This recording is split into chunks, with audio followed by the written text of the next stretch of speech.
Hello everyone, today I want to talk about when you're stuck in a rut and how to get out of those repeating patterns of self-sabotage and understand what they really mean.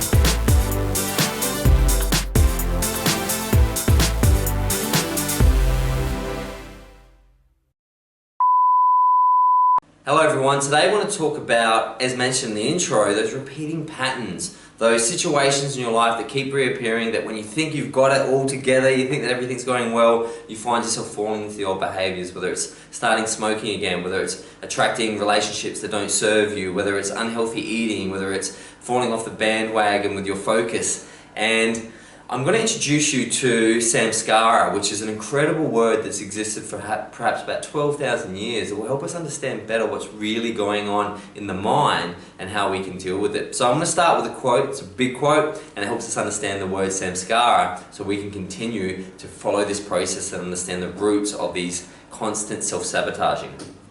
So the quote is, "The word Samskara comes from the Sanskrit sam, complete or joined together, and kara, action, cause or doing.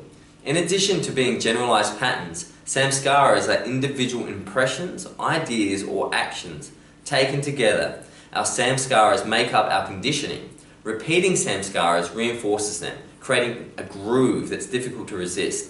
Samskaras can be positive, imagine the selfless act of Mother Teresa. They can also be negative, as in the self-lacerating mental patterns that underlie low self-esteem and self-destructive relationships. The negative samskaras are what hinder our positive evolution."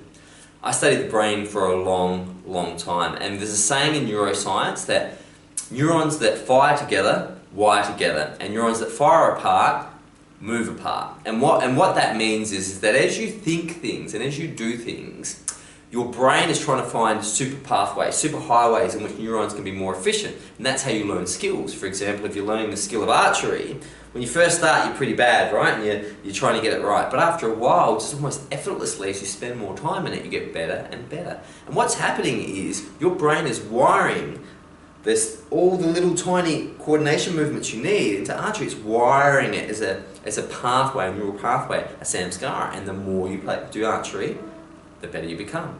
Now, because archery is a mind-made situation where you have to think about what you're about to do, the patterns in our life, for example, relationships, jobs, career, love, self-development, are also neural pathways. We understood this intuitively 12,000 years ago and knew them as samskaras because we watched people act these things out. Now, the deeper and stronger those connections through your neural pathways, or samskaras, the more difficult it is to beat. And we all know breaking a habit of 20 years is much more difficult than breaking a habit of a few weeks. So understanding this gives you a lot more self-compassion and helps you understand how to really beat this. Now, I found myself with a lot of samskaras, a lot of belief systems that were so heavily ingrained in my brain, I kept falling back into them. And I believe now, looking back, well, I know that a lot of my relationships went a very similar path, a very similar trajectory. I don't know if you've had a similar situation where you might look at, from I think from 15 to 25, I maybe had 10 great relationships, and those relationships all seem to follow a very similar path. They started off with incredible infatuation, where two people falling into a situation where they fundamentally believe that they're right for each other. Lots of joy and excitement, but then ultimately sort of a little bit of disdain, a little bit of conflict, a few things start wearing in, and ultimately the destruction of the relationship. Now, if those patterns are continually repeating, they must be driven by a force, and that force is your neural pathway, or more importantly your samskara, the collection of beliefs, behaviours and neural pathways that come with repeating habits. I read a book called the Yoga Sutra, which, with the Tao Te Ching, A Tale of Two Cities, and Homer's Iliad, is probably one of the greatest books ever written. It's a tough book to read. It's, Panjali, who wrote the book, is super smart, smarter than me. So but I would recommend finding a translation of it, and it's the basis of a lot of yoga practice. And Panjali talks about these samskaras continually as needing to be defeated before you can reach enlightenment. So breaking the bonds of future and past is really important. Now, what's super cool about the way Panjali looked at the brain and the way he looked at this is that he put it within the karma chain. Now, what's really awesome about breaking these bonds, these man-made manacles, as Thomas Paine would have said, is that your future and your past, these concepts, can change once you change a samskara. So for example, I'll give you an example. Let's say that we have a really nasty divorce. At the time, we think that's our bad karma. We think that, you know, we've had it rough. But over time, if we look at that and become a better version and learn lessons from it, we start to look back on the divorce as a good thing, as something that freed us to become a better person. So what's happened there? You've changed your past. You've literally changed your past, which we consider a fixed thing. Now, you haven't gone into the past in a time machine to do that. You've changed the way you see things, your samskaras, and the same way you can change your future. If you learn from that divorce as an example and see it as part of making you whole and understanding yourself better, your future relationships, well, of course they will change. You will take those lessons into the future and build better and stronger relationships. So how do we do this to break the bonds of the future and the past? Well, first of all,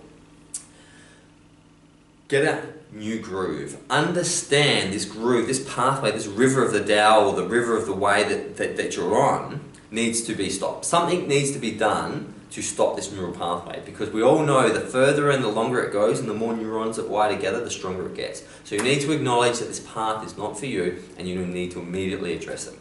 How do we do that? Well, number one, through intention. What is your intention? I've heard it said that life is only about intention and attention. And they're really the only things you can control. And if your intention is to become a better person and become more loving, therefore you can serve the world around you, that intention will help you find the most necessary paths. If your intention is to make heaps of money and get heaps of status so you can then hold it over people and make yourself feel better, you'll find it very challenging to find the paths that will ultimately serve you. So choose your intention and choose it wisely. Number two, choose your intensity.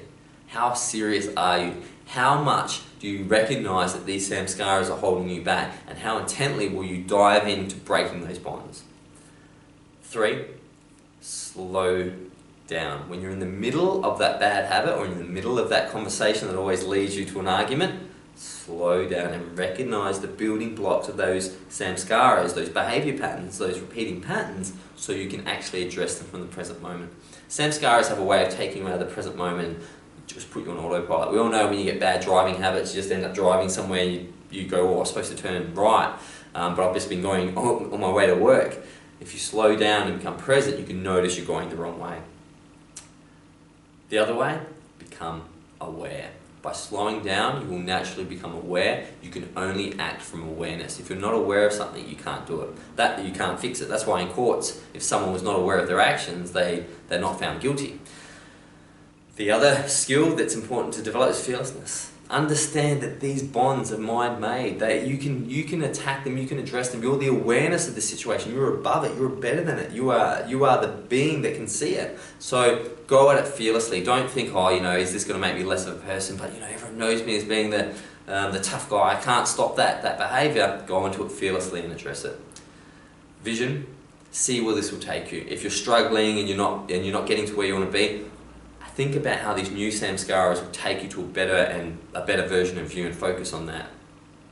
Practice, practice, practice. Practice makes perfect, and remember, as the neurons that fire together, wire together, they do so through practice. So if your new thing is eating clean, practice eating clean, and don't fall into that habit. Practice, practice, practice. And finally, break new ground. When they build a building and they put the shovel and they break new ground, that's what's happened. You've broken new ground, and you can now choose your samskaras. You can choose the things that serve you. And I can tell you, just as it's so easy to get stuck in those bad neural pathways, it is so easy to get stuck in a good neural pathway that will take you in the right direction. Once I understood this, I realised no one in this world is to blame. We're all living out our samskaras, and a lot of us aren't even aware. So to hold conflict or hold bitterness or hatred to another person, you can't hate that person, you just can hate their samskaras and see the destruction it creates. But that person is not aware, therefore they need compassion and love to become aware so they can change their samskaras. If we're aware, then we can change. If we're not, we can't. So let's give compassion to ourselves and start fixing these things. Let's look at the people acting a bit silly around us and start to understand it's not the person, because they're this divine light shining, it's their samskaras which are creating the issues. So glad I could talk to you about this subject today, and cannot wait to see you tomorrow. Goodbye.